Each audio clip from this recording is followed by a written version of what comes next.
అంబర్పేటలో ఒక SI gun miss అయింది. ఒక కేసులో రికవరీ చేసిన బంగారంతో పాటుగా ఆ గన్ కూడా మిస్ అయినట్టుగా తెలుస్తోంది.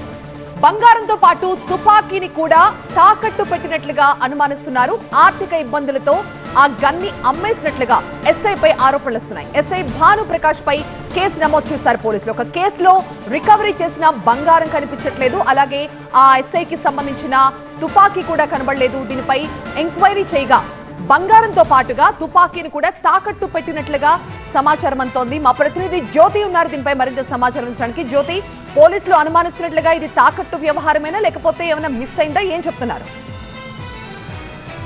అంబర్పేట్ పిఎస్ లో పనిచేస్తున్నటువంటి ఎస్ఐ భానుప్రకాష్ మీద కూడా భారీగా ఆరోపణలు కూడా ఉన్నాయి. ఈ నేపథ్యంలో ఒక దొంగతనం కేసులో రికవరీ అయినటువంటి కొంత బంగారం, అంతేకాకుండా ఇతను ఎస్ఐ ఒక బెట్టింగ్స్ కి సంబంధించి కూడా అతను విపరీతంగా ఆడేవాడనే ఒక అంశం కూడా తెలుస్తోంది. ఈ నేపథ్యంలో ఎప్పుడైతే ఉన్నతాధికారులు ఈ అంశానికి సంబంధించి ప్రశ్నించిన తర్వాత ఎస్ఐ పూర్తిగా కూడా సమాధానాలు ఇవ్వలేకపోవడం, దీంతో డీసీపీ అంతేకాకుండా ఉన్నత స్థాయి అధికారులు ఎవరైతే ఉన్నారో వాళ్ళు ఈ విచారణకు ఆదేశించినట్టుగా తెలుస్తుంది. ఈ నేపథ్యంలో ఒక క్రైమ్ కేసులో ఏదైతే ఒక బంగారం రికవరీ అయిన తర్వాత అది పూర్తి స్థాయిలో చూపించకపోవడము, అంతేకాకుండా దాంతో పాటు ఆ తుపాకీకి సంబంధించి కూడా లేకపోవడము, అది కూడా ఎవరు తీశారు, అతనే తాకట్టు పెట్టినట్టు అనుమానాలు ఉండడంతో కూడా ప్రస్తుతానికి అతన్ని విచారిస్తున్నట్టుగా తెలుస్తుంది. ఆర్థిక ఇబ్బందులతోనే ఈ వ్యవహారం అంతా